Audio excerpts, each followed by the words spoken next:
Hi everybody, this is Father Moki coming to you from Good Shepherd Episcopal Church here in beautiful, sunny and warm Wailuku, Maui. Today is Thursday, September 20th, 2023, and this is Chicken Chat, and we have chickens out here in the yard. 1, 2, 3, 4, 5, 6, 7, 8 babies and 1 mama. I am sure they are going to make an appearance somehow, unless Vanna wants to turn the camera and show them to you, but maybe not. But they are here. So this is a bona fide, genuine chicken chat. All right. Vanna says they're so cute. They're very cute. Okay. Please remember, everyone, that tomorrow, April 21st, and Saturday, April 22nd, from 9 a.m. to 3 p.m., St. John's Kula is having a rummage sale, and this is part of their fundraising. So if you're looking for good deals, run up to Kula and check out the rummage sale at St. John's. Also, please remember that in the month of April, we are taking donations, cash donations for the church periodical club. Thank you very much, everyone. On a personal note, 2 things. Next week, Monday, through the following week, Tuesday, I believe. Yes, Dixie and I will be in Richmond, Virginia. I'm going to go for Credo, which is a clergy wellness conference. Dixie's going to hang out at a B&B in downtown Richmond across from the Art Museum, and Blake is going to the spa. So we will be away. Also, we do have a short video clip to show you at this time, because I would like to ask Ferdinand if he would please consider adding Blake to the choir. He was very, very enthusiastic about singing earlier in the week, and we have a video to show you of that. He has risen. He has risen. He has risen. Jesus is alive.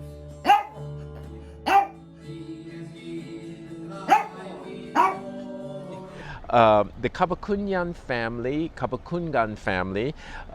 took care of Ka'ohana Kitchen this past week. There were a lot of them, and one of the funny things was, while they were, different people had different jobs, and there were so many of them that they took a table and put it outside and put chairs and did some of the prep work out there.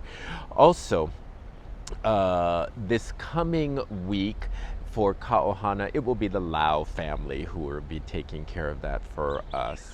We also had a very full and busy weekend here at Good Shepherd. We had a wonderful Saturday afternoon service with 20 people, and then we put out 64 wafers at the 9 a.m. service, and there were not enough wafers, and once we counted, we realized that over 70 people had come to church on Sunday, which was great. And then afterwards, Nana Maggie, Mary Lou, Bessie, Nancy Hill, we all danced around the altar while Ferdinand and Carissa played the dance, dance, dance, wherever you may be, the Lord of the Dance, yeah. And just had great time, had a wonderful coffee hour, and it was just a fantastic, fantastic Sunday. Please remember that this is week 2 of our 7 spiritual practices. Last week was Count Your Blessings. This week is Count Your Cash. And we refer to the Gospel of Luke. For which of you, intending to build a tower, does not first sit down and estimate the cost to see whether he has enough to complete it? Otherwise, when he has laid a foundation and is not able to finish, all who see it will begin to ridicule him, saying, "This fellow began to build and was not able to finish." So take an inventory of your cash. Then the way it says to do that is to review your monthly income and spending. You might find it helpful to use the budget template from the National Foundation for Credit Counseling at www.debtadvice.org. There you go. And then after you do all of that, there is a reflection question. What does this exercise reveal about your priorities? What might you seek to change in the way you allocate your money? They do say, by the way, that if you want to know about a person's spirituality, look at their checkbook or their credit card statement, because money and spirituality are very intertwined, which is why Jesus talks about money so much in the 4 Gospels. There we go. Now it's time to please remember everyone on our pastoral care prayer list. Let us pray.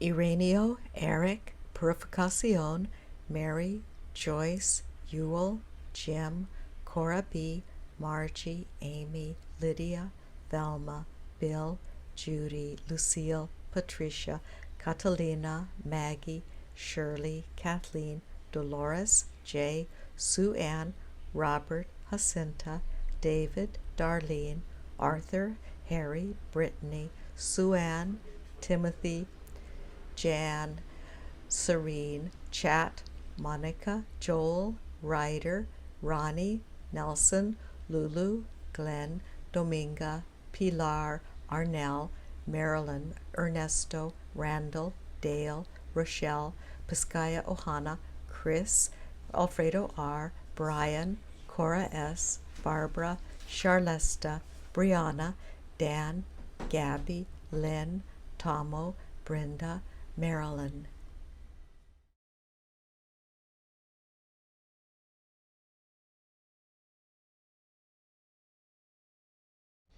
And I'd like to close this prayer with the Serenity Prayer written by Reinhold Niebuhr. God, grant me the serenity to accept the things I cannot change, courage to change the things that I can, and the wisdom to know the difference, living one day at a time, enjoying one moment at a time, taking this world as it is and not as I would have it, trusting that you will make all things right if I surrender to your will, so that I may be reasonably happy in this life and supremely happy with you forever in the next. Amen. It's the Serenity Prayer written by Reinhold Niebuhr. Usually we say just the first part, but this is the full Serenity Prayer. This week, we will be remembering the following people. Toyohiko Kagawa, he was a prophetic witness in Japan. George, martyr, the guy who slayed the dragon. Then there is a genocide remembrance. This is not about the Holocaust, but about Armenians, I believe, who were victims of genocide during the First World War.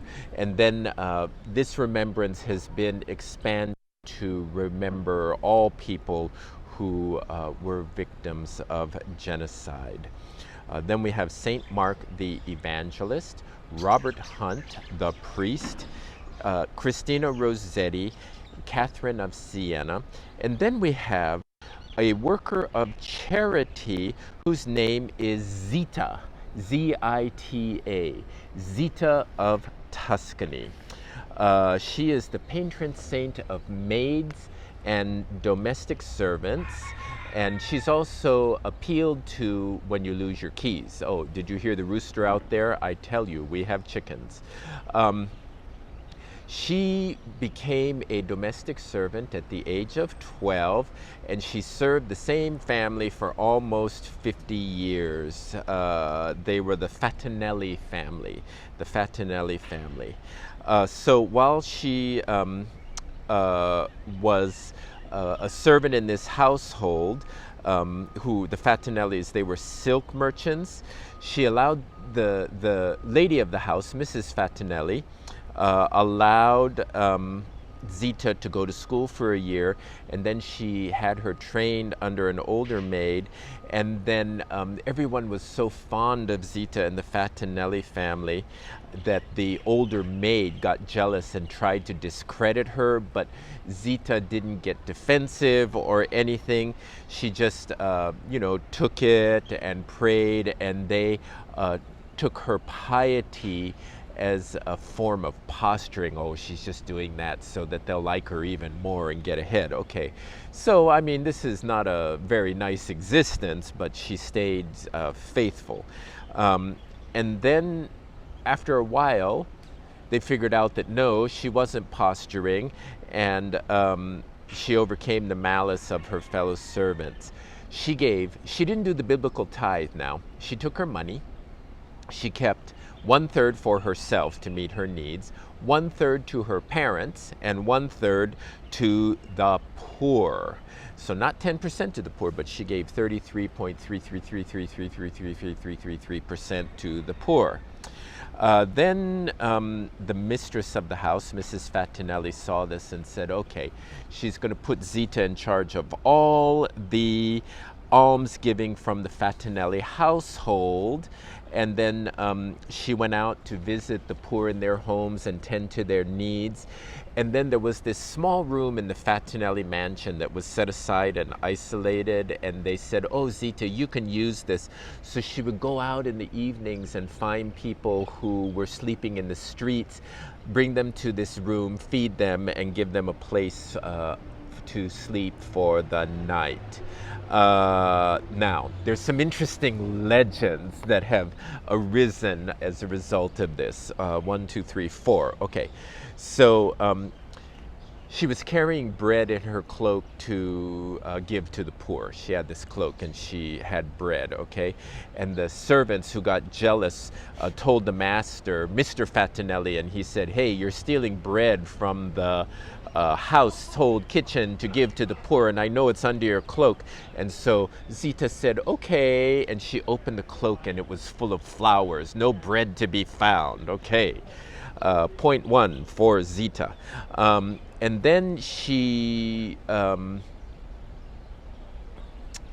so another time she was taking food.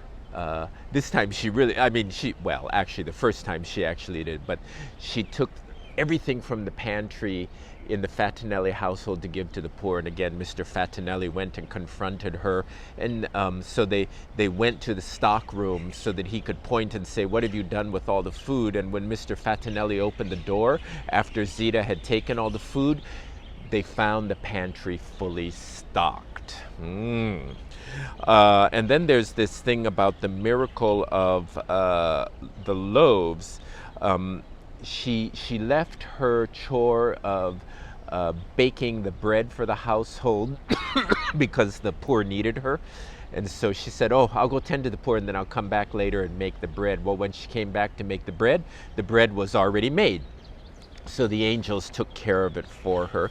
And then one more time, she was giving out alms, and she found a beggar, and she had nothing left to give him, so she took him to the village so that she could at least give him a drink of cold water, kind of reminding us of the woman at the well. And she put the jug down into the well, and when it came up, there wasn't water but wine. Okay, then she died. She died in the Fatinelli household, and when she died, they say that a star appeared above the attic of the Fatinelli house, and then let me see. So then all these miracles started being attributed to her, and so she became a saint. And when you become a saint, they dig you up because they want like pieces of your bone and different things so that they can put it in the altars of different chapels as a relic. But when they dug her up, they found her body hadn't rotted away and it was completely intact. So she is what we call an incorruptible. Okay, so that is Zita of Tuscany. Very, very interesting stories. And now, everybody, the moment you've been waiting for, the chicken of the week. The chicken of the week. We were taking Blake out for a walk. And when we're in the house and walking out in the yard and stuff, there are no chickens to be seen because he chases them. But well, actually, he tries to chase them. I saw him chasing a chicken this morning, and the chicken had babies, so it turned around and attacked Blake, and then Blake got up and ran into the house. But anyway, we were coming back from our walk, and right behind our house, what should we see but a family of chickens with their mother, a black hen who was behind the house, who was like letting the chicks peck in the yard and all this kind of stuff because Blake and Dixie and I were gone. So we would like to name the chicken of the week Rectory, because she was behind the rectory with her brood. And so to Rectory we say congratulations and thank you for being chicken of the week. Take care, everybody. Bye.